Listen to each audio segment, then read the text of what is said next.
Okay, so this is part 2 of the Biology Spring Final Review Key.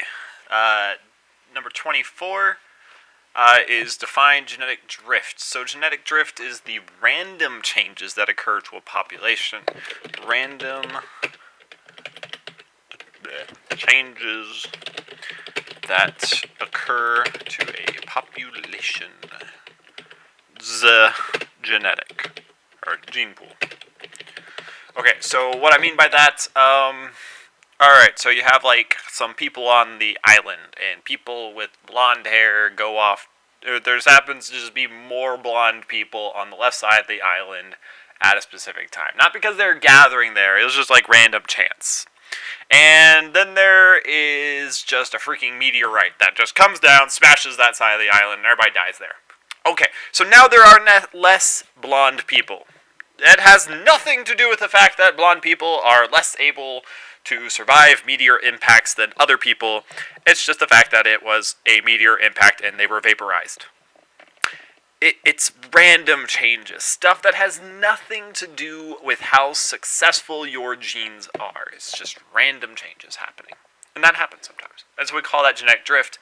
In small populations, it's much more pronounced because there's less balancing due to mixing of organisms. Because if there's a very small group, well, they can't be as mixed as evenly. In small populations, this effect is stronger. There we go. What type of population has the greatest possibility for genetic change? Now, I often dislike this question. I think it depends upon how you view it. If I'm looking for the quickest, that is different from the greatest potential. Okay, so the greatest potential to survive a large-scale change is a large population with lots of variation, or diversity, or mutations, however you want to say it. The quickest, however, is a small population with lots of variation, and really it does matter. So the greatest potential would be like if there is, say, I don't know, a bacteria evolves that is able to release methane gas. Well, if you have a really large populations with lots of differences between them, you have a chance that maybe some people are able to deal with high levels of methane gas than others. So a small population, there's a greater chance that they would just all die. So that's a less potential for dealing with genetic changes. However, a small population with lots of variation is very quickly selected for, simply because there's if 25% of the population is blonde, but there's only like 3 of them, compared to, well, then the other 9, if that was 25%, well, then that could really quickly change. You know, those 3 blondes happen to have like 6 kids apiece. Well, dang, that changed ridiculously fast. So small populations are the fastest, but large populations are able to respond the best. So 2 cells with the same DNA can look and or perform different functions because they use different sections of DNA. Use different parts of their DNA. And we call this process gene expression. And that is the word you have to know for this. They express their genes differently. Viruses reproduce by injecting their DNA/RNA into a cell and tell the cell to make copies of them. That's the simple one. There's more, but that's the simple definition. The best evidence to determine the relatedness between 2 species is, I'm hoping you're guessing it, DNA. It's all about the DNA, people. That slowly changes over time. The more similar the DNA is, the more recently they have shared a common ancestor.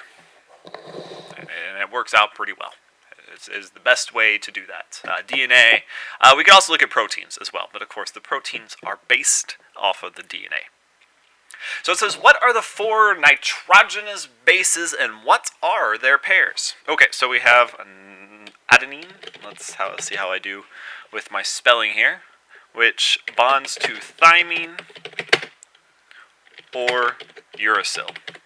It's thymine if it's in DNA. It is uracil if it's in RNA. And that, of course, can go back and forth.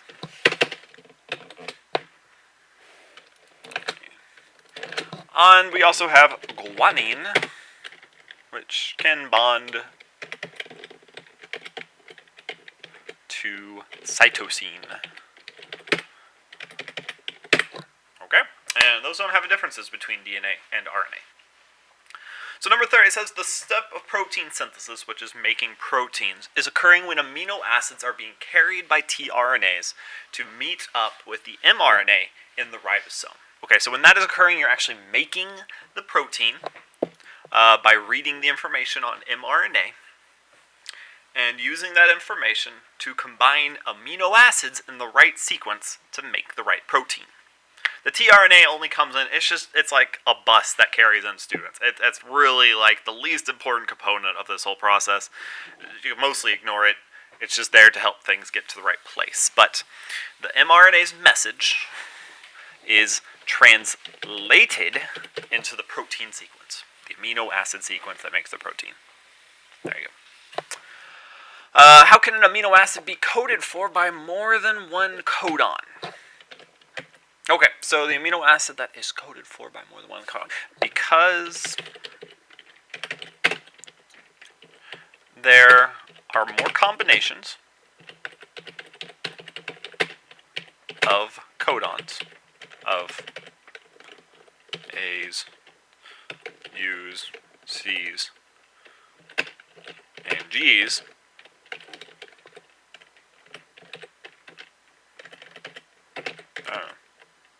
then there are amino acids. And so there has to be some redundancy. So I mean, that's how it happens. I guess if you want more, there are tRNAs that carry codons that match to the same amino acid. I could also say that this is good because it can help prevent mutations in the event of point mutations, such as substitutions. Some substitutions are silent. They result in the same amino acid.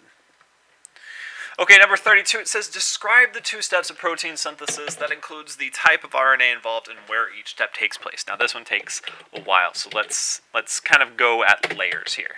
All right, so the DNA goes to mRNA. Cool. The mRNA goes to protein. That's really it. That's the important part. Okay, so there is more to it. That's where the tRNA and stuff comes into play. So let me make this space out a little bit more, give myself some more room to work. All right, so let's add that second step. tRNA carries amino acids.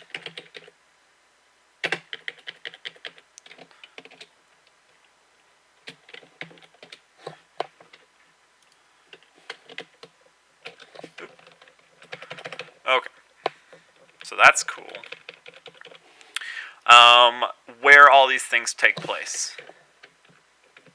They all take place in different places. This occurs in the nucleus and is the process known as transcription.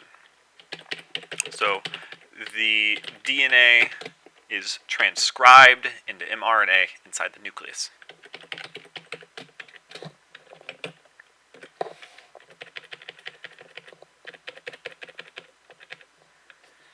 Okay, mRNA is translated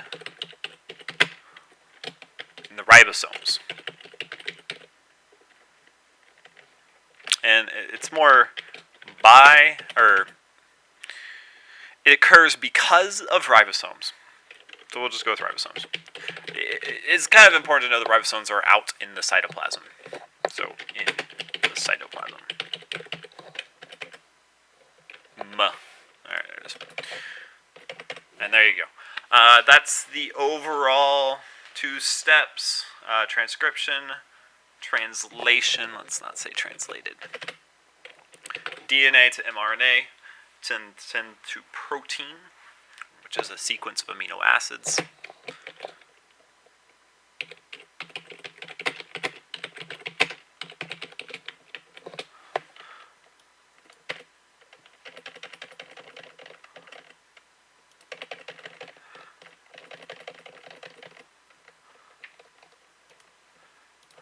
And, alright.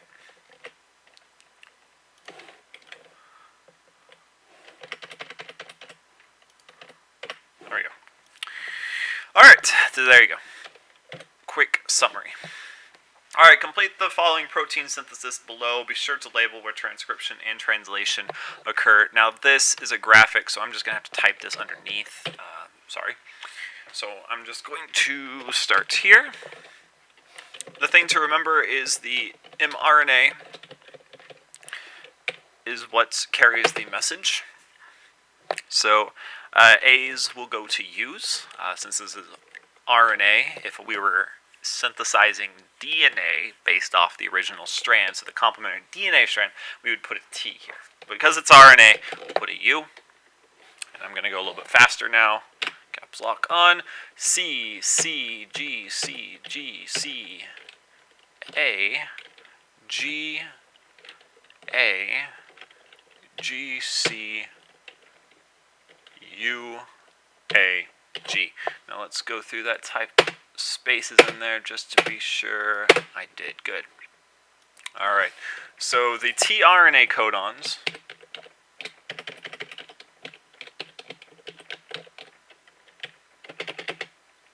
the tRNA is actually, just like I said, it's really kind of the least important step of all this, but they're there because that is how the right amino acid finds the right place on the mRNA to get in order. So the tRNA puts everything in the right order. So they're, like I said, they're like the delivery system of this whole process that delivers the right amino acid to the right place. It does that by being complementary to the mRNA sequence. So we can just go again. So it will be just AGGs, CGC, GUC, notice not a T here, UGC, and, UCG, and AUC. And let me just check that real quick.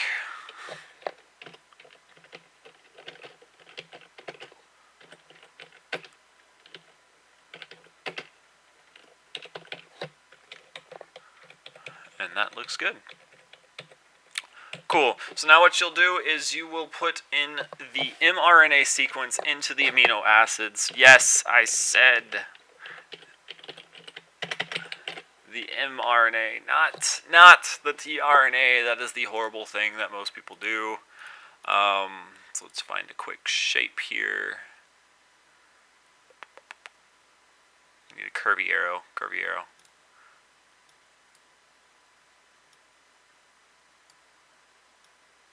Why would anybody ever need that shape? Who's ever needed that shape before? It's ridiculous. I'm just going to draw a line. And there we go. That's right. That's it. Alright, cool. Alright, so let's go this way. And we need to look up a codon chart.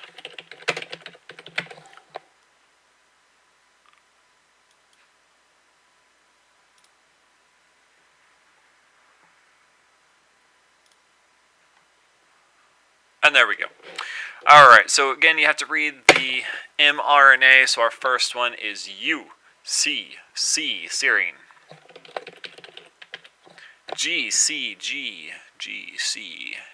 alanine. CAG, glutamine. AGC, serine again. Notice a little bit of redundancy here. And finally, UAG, which I believe is a stop, which is just nothing. That's your protein sequence. Notice I didn't actually write stop because stop isn't actually protein. Yeah. Let me just make sure that was correct. It was. Good. Alright, so that is your protein. It just does nothing here, so I don't put a stop or anything.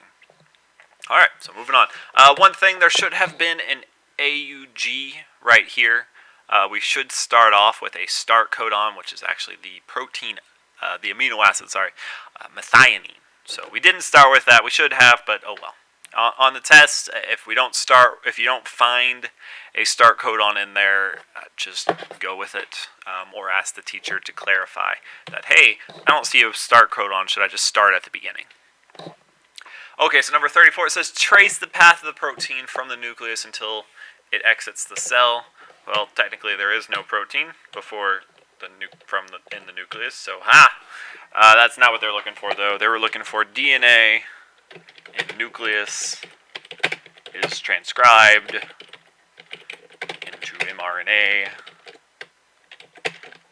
mRNA leaves the nucleus and finds a ribosome. tRNA attaches to codons on the mRNA, and the ribosome puts or bonds the amino acids together into a chain of protein. And there you go. Finds a ribosome out in the nucleus, in the cytoplasm. Cytoplasm. There it is. And that's the overall process in words. We'll just go with that. What is the purpose of mRNA? It carries the message, the protein sequence information from the DNA to the ribosomes, which are little protein factories. What do enzymes do? So a lot of these things that I keep talking about, like they're doing things, like the ribosomes are doing things, the DNA has managed to be replicated. Well, all this is allowed to occur by enzymes. Technically, it could all naturally occur. It could. It would, given enough time. However, it wouldn't happen in the right way. We'd have all these mistakes, and, well, we couldn't really work the way we work. So the way that allows us to go as quickly as we do is chemicals called enzymes. So enzymes speed up chemical reactions. And they're very specific. So like A's should only ever bond to T's or U's. That's very specific.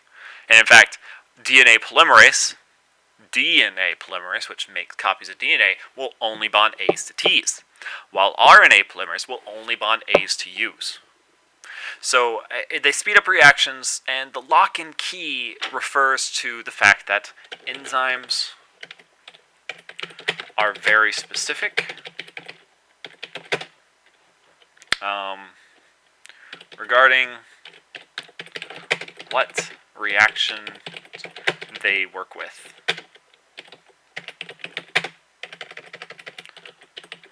There are some that are very broad, like in your saliva you have a chemical called amylase that can break down a number of a class of chemicals called starches. So some are more or less lock and key, but the vast majority are very lock and key. Okay, so what is the relationship between DNA and traits? The DNA codes for proteins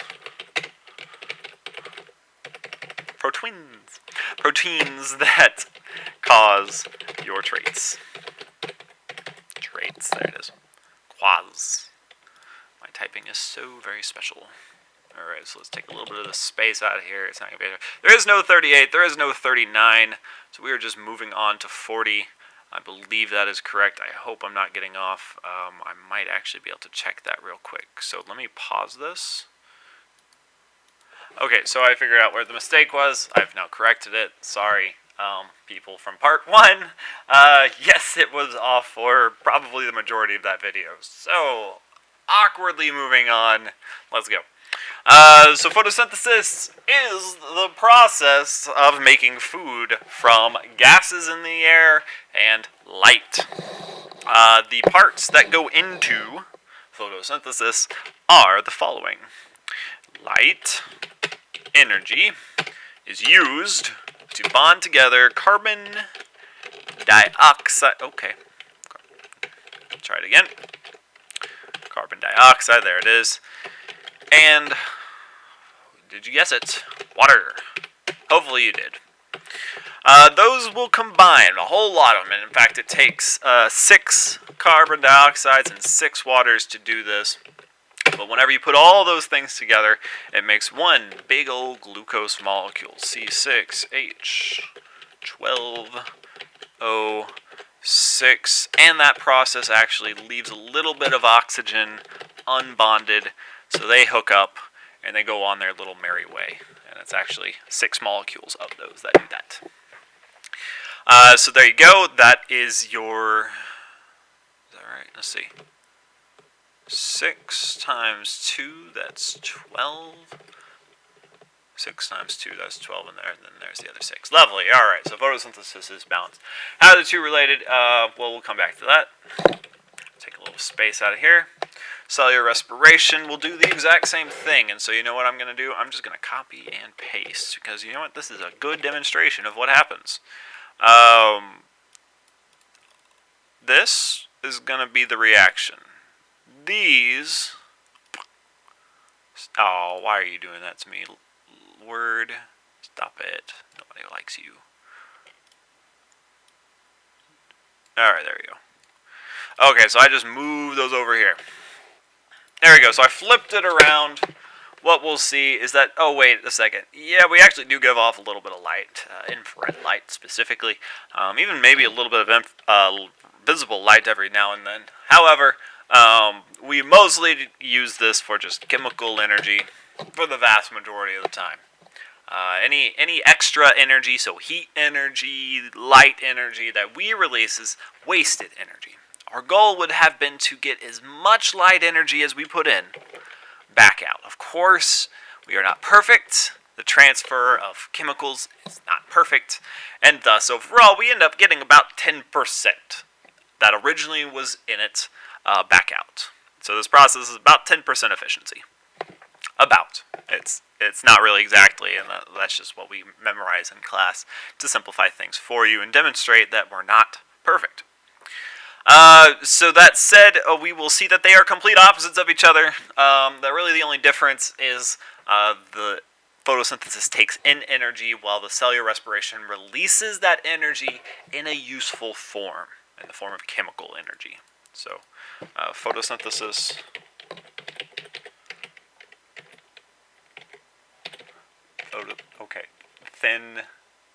thesis, is the storage of energy while cellular respiration is the opposite reaction and releases the stored energy in a useful form. And if you don't know, that useful form is the chemical ATP. Woo! Very important to know that one. Alrighty. Comes up a lot throughout life. Alright, so number 40. Plants have an issue. Plants do not like salt. Because plants need water. In fact, the water is what holds their cells open. If you remove the water, it shrivels up.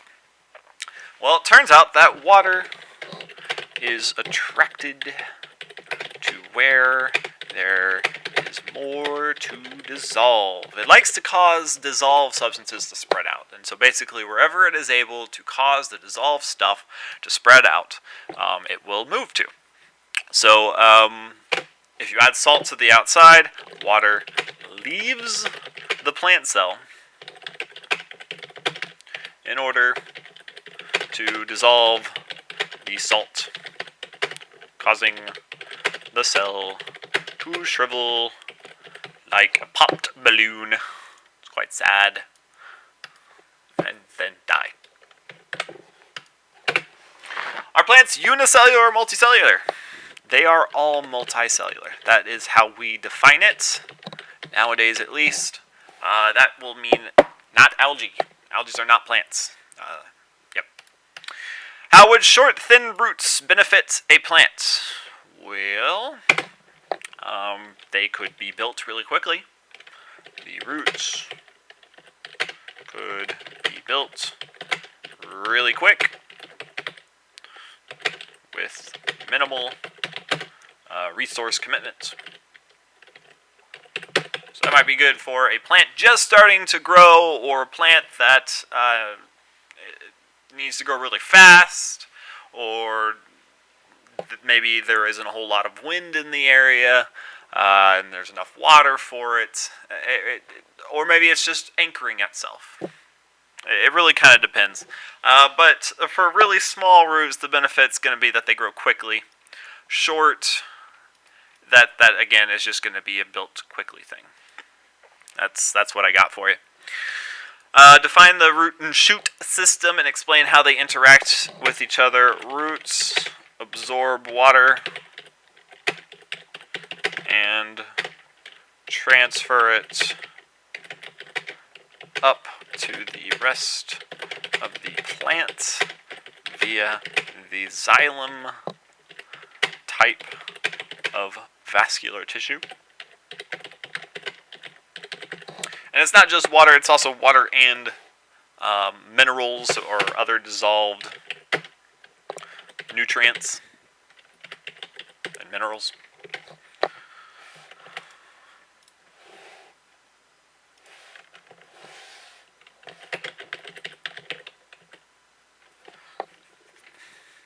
However, roots don't absorb food, so they still have to feed the plant.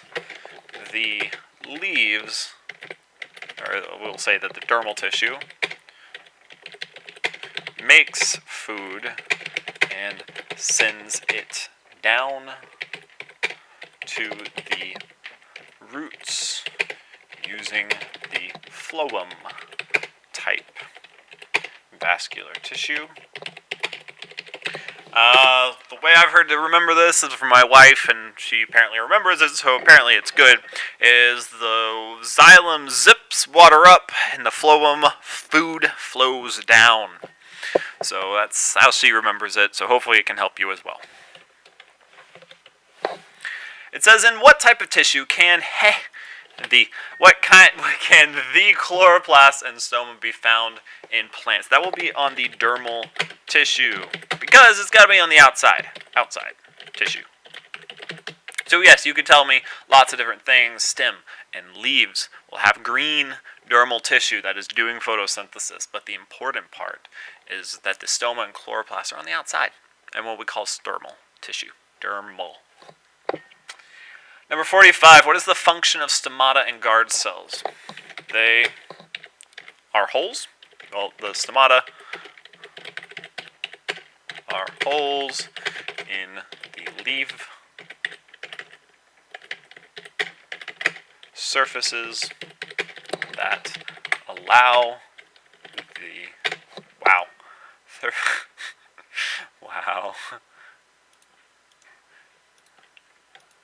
the gases needed for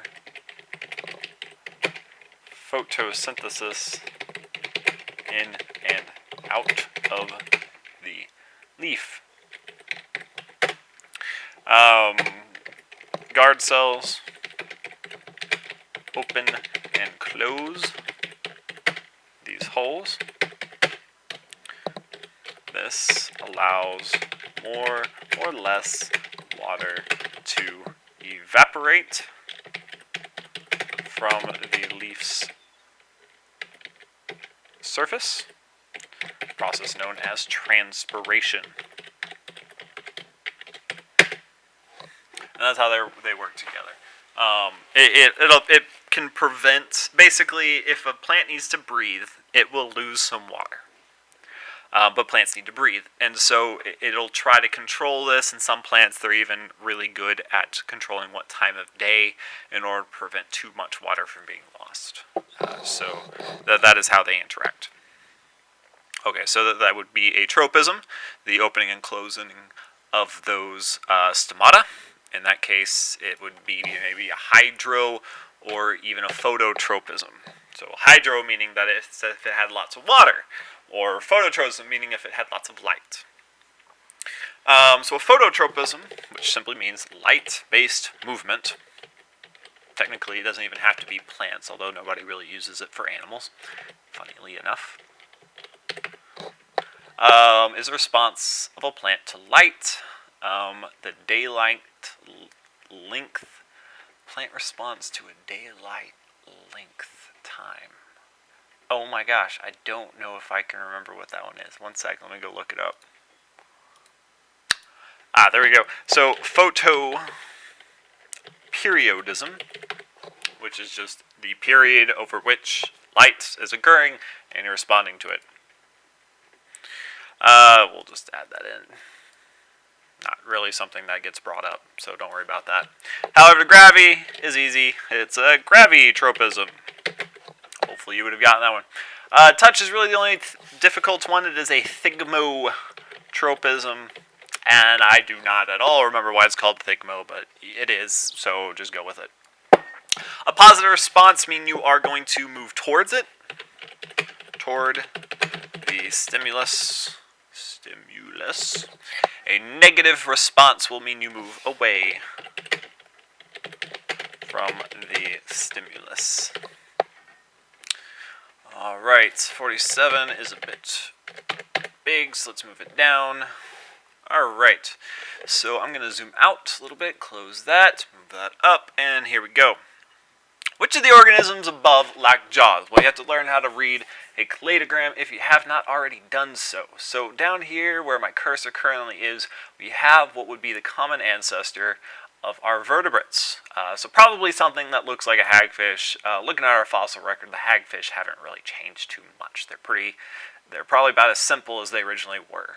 But it was probably something with a spinal cord, and other things. So the hagfish, even though it lacks vertebrae, does have a spinal cord.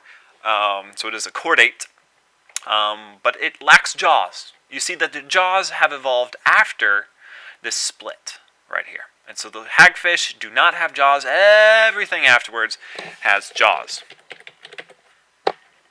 Which organisms have fur and mammary glands? Well, hopefully you remember that mammary glands is from mammals, and so you just pick the two mammals on here. But if you read it, that's a weird, that should be branched off. Anyways, you'll see that there's a branch here. It's referring to the fact that, well, pigeons and lizards do not have fur and mammary glands, so they're off this direction before the split occurs, while everything after the split has fur and mammary glands. You'll notice that humans, us up here, we don't have feathers. So that's because we branched off before the evolution of feathers, which would have been like after the dinosaurs. Dinosaurs are somewhere like right here, which is pretty cool. So anyways, organisms that have fur and mammary glands, those will be mouse and chimp. VidTimp, that's like the electronic version of chimp. Which organisms have lungs? Well, let's see, it's anything after lungs. So salamanders do, perches have gills, so they don't. So salamander, lizard, pigeons, mice, chimp. Like, that's all singular. It's just the one mouse has a lung. That's it. It's only one of them. Which of the organisms have jaws but lack lungs? So that would be our perch, which is situated pleasantly between jaws and lungs. It's tough to be a perch, but they do have jaws. That's something. Claws and nails, but no mammary glands. So that will be lizards and the pigeon. Lizard, pigeon. Fusion. Cool. Alright. So we're filling out this table now. So this is a very important table. Many questions on these table. Very highly recommend you keep going over this. You're only hearing this because you just came to this table, so yeah. So the cell type for fungi is eukaryotic. Okay, eukaryotic. Cool. I'm just going to copy and paste this because we all are eukaryotic. If I had bacteria or archaebacteria on here, that would be prokaryotic. Protists are eukaryotic as well. So as a cell structure, they have a nucleus. That's what it means to be eukaryotic. So cell structure, though, is going to be the fact that fungi have cell walls that contain chitin. There we go. Animals, no cell wall. Plants have a cell wall made of cellulose. They also have chloroplasts, which is very distinctive. It makes them green, for one thing. So very distinctive. Animals, no cell wall. And we're the only group that is unified by a lack of cell wall. Well, the only kingdom that is unified by a lack of a cell wall. Fungi on this table are the only ones that are sometimes single cellular or uni. But they can be both. Obviously, a mushroom is many cells, while a yeast tends to be one cell big. Animals are all multicellular. I'm just going to copy and paste that into plants, because plants are also unified by multicellular. The things that are like plants that are not considered multicellular are not considered plants. So I'm talking about things like algae, which are often colonial or single cellular, and therefore we do not consider them plants. Okay, so mood of nutrition, we are heterotrophs, which means we eat other things. You do have to know that definition. Plants are not heterotrophs. Even the ones that eat other things, generally they're not getting food out of it, they're getting nutrition. But they all are able to do autotropism, all able to do photosynthesis. Ish. There's like this one really weird example. Don't worry about it. Mushroom. Yeast, those are the big ones. Humans. I don't know. Fish. Birds. Reptiles. Invertebrates. You know, the majority of the animal species. I think that one's funny.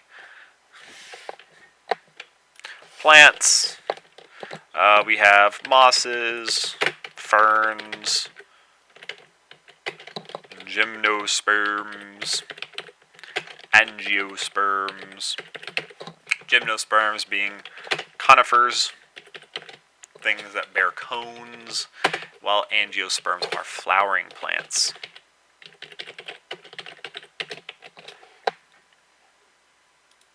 Mosses are better put into a group called the bryophytes.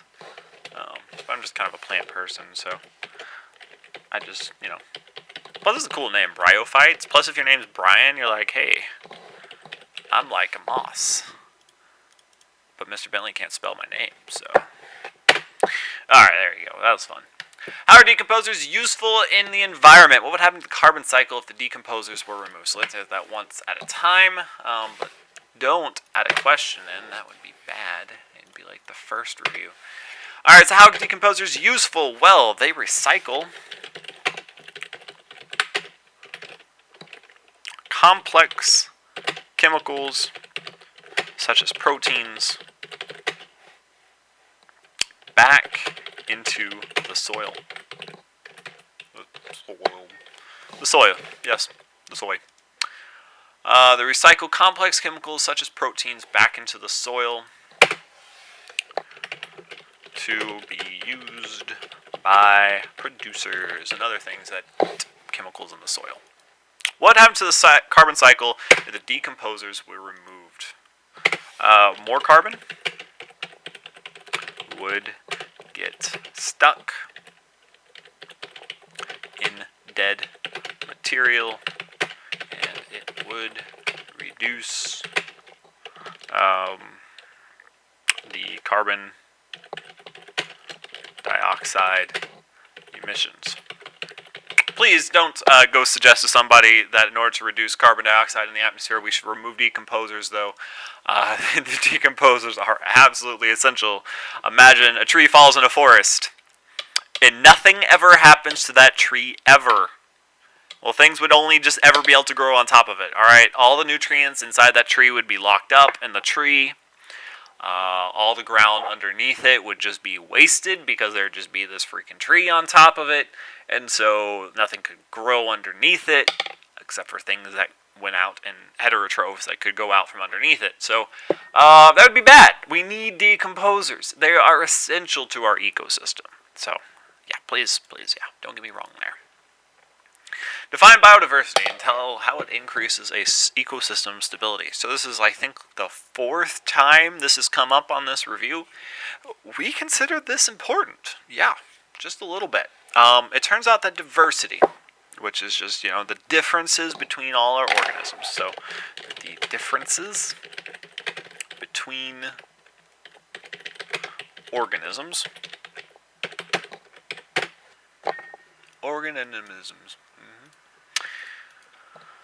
It is super important for stability. So imagine if I have, one type of plant, and a disease sweeps through that kills that type of plants, and then therefore every single animal that eats that plant is now dead. Right. Everything just died. How awful. However, if we have 36 types of plants in a given area, a disease goes through, kills one of those types of plant, we have 35 left over. That's you're fine. That's not a big deal. It's stable. The ecosystem doesn't just die. So the more diversity you have, the greater chance you have with successfully dealing with some sort of change.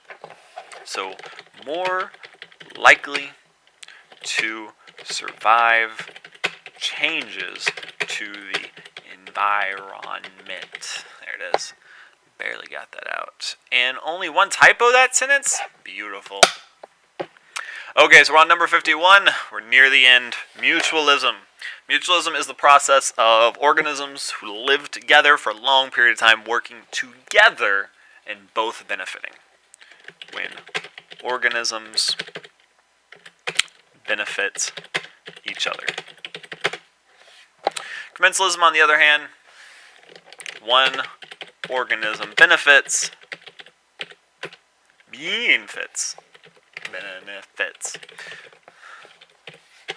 while the other is not affected. Not affected? Affected? Affected, I think, yes. You affect a frown. Yeah, okay. That's like pretending? I don't know. Parasitism. Parasitism, one organism benefits. You'll notice that they all have something benefiting. However, in parasitism, the other one is harmed. The other is harmed. The one that does the harming, so the one that benefits, is the parasite.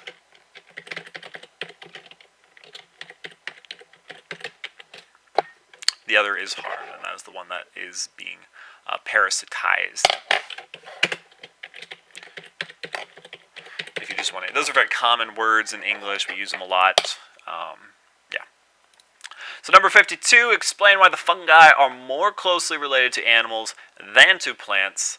This is a terrible question. The real reason why is because of evolution.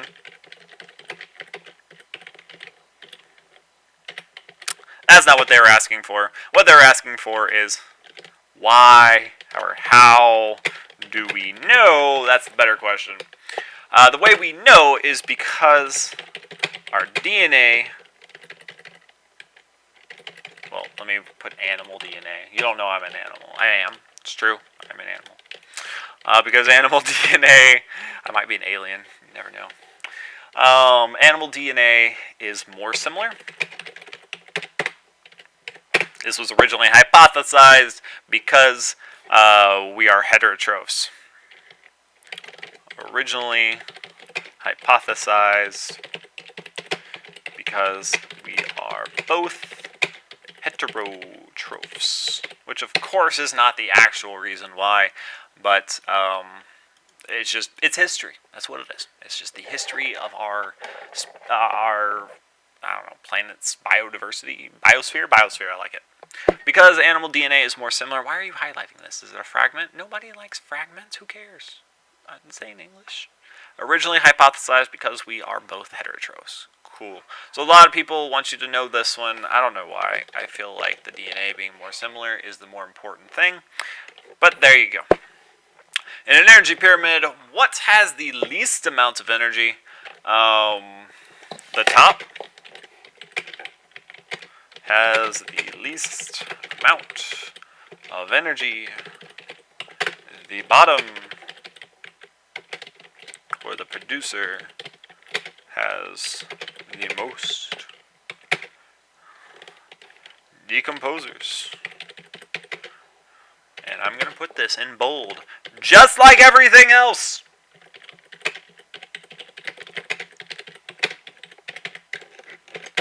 Get 10% of the energy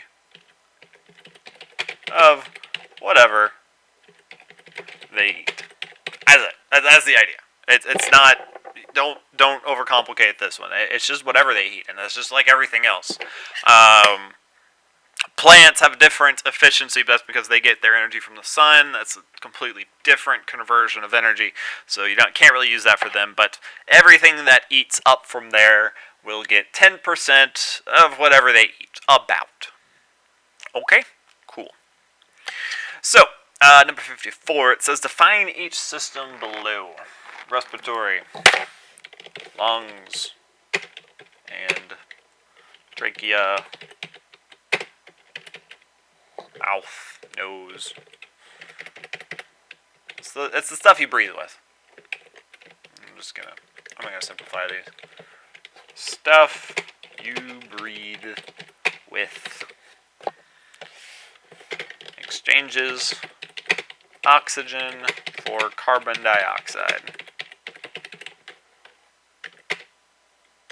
in blood. So they're very linked with the circulatory system, which is easy because it's coming up next. Heart and blood circulates materials around the body. Circultes. That's one. Anyway. The excretory system is how we remove wastes. Let's just stick with the easy ones, though. The kidneys produce urine, and we excrete it out. Now, excretory is oftentimes simplified to just the urinary system. It does, of course, involve more than that. Whenever we talk about solid waste, though, we often just more mention digestive system, since that's the system that they're more closely related to. The endocrine system is the hormone system. Hormones and glands. Glands produce the hormones. These are chemicals that control whole body processes. I've had it likened to a radio tower. So, like, the nervous system's like an electrical line, so it goes from one place to another. Brain to arm, moves your arm, lets you do stuff. But the hormones control like whole things. So it's like, all right, your pituitary gland says, you hit puberty, it's time to grow. And it produces a chemical, tells your whole body to grow. So it's like your whole body receives this message because it floats around the circulatory system. So an example, growth, metabolism, sexual development, stuff like that. Whole body processes. Nervous system, on the other hand, is more place to place. So brain and nerve tissue, just in general. Sends commands or directs body. I don't know. Controls things. Controls body stuff. A lot of interactions with muscles. A lot of muscle interactions. When you move your fingers, what three systems are you utilizing? Well, the finger is made out of muscle and bone. It is covered in skin. However, that doesn't really play a whole part in it moving. It's just part of your finger. The thing that activates this is the nervous system. I do have to include the skeletal, though. The muscles pull on the skeletal system. Y'all actually are really well trained with that. Without your skeletal system, you'd be like boneless chicken from Cow and Chicken. You just flop around. You need the bones. They don't work well without the bones. And there's, of course, more things the bones do than just that. But there you go. Hormones pass through the body by what system? The circulatory system. Wait for it. Circulates. What? The stuff. The chemicals around in the bloodstream. I know, I'm crazy. Circulatory, circulating. That's like trying to say it moves it in circles.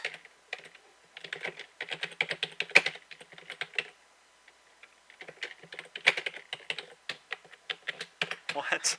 Circulating is circling? Wow, that's crazy. It's really easy to remember or something. Cool. Awesome. So happy for you.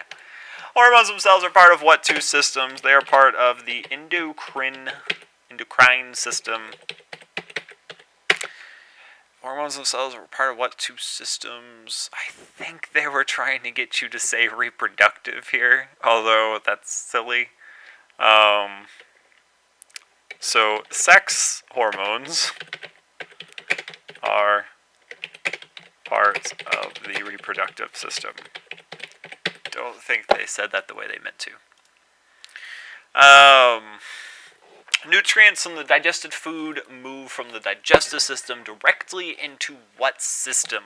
And that would be the circulatory system. So you notice how many answers circulatory system came up for, and it's just because it goes all throughout the body. It runs through every single one of these systems.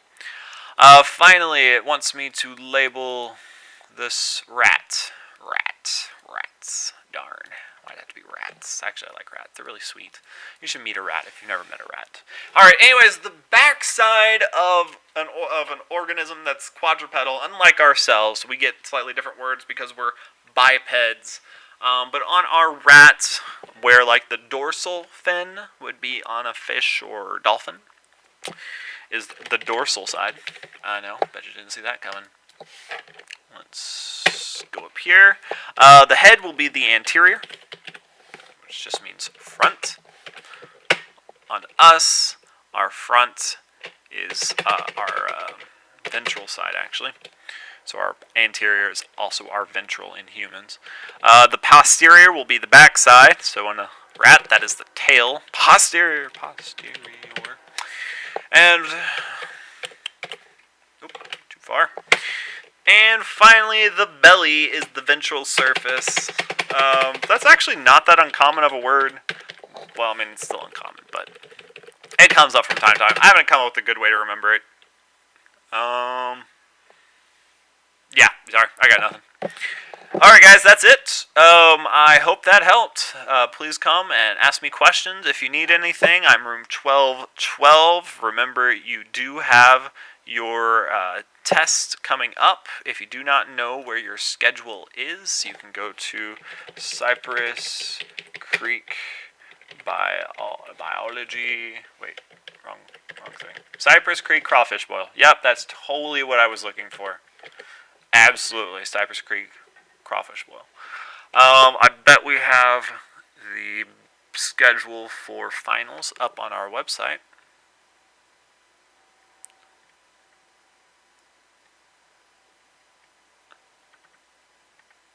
Maybe not. We should. And let me pause this. I'll go find it. There it is, right here.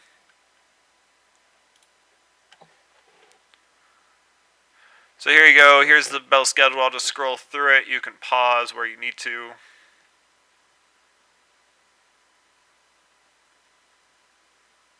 And there you go, guys. Good luck. Have great luck. Okay, I already said that. Have a good day.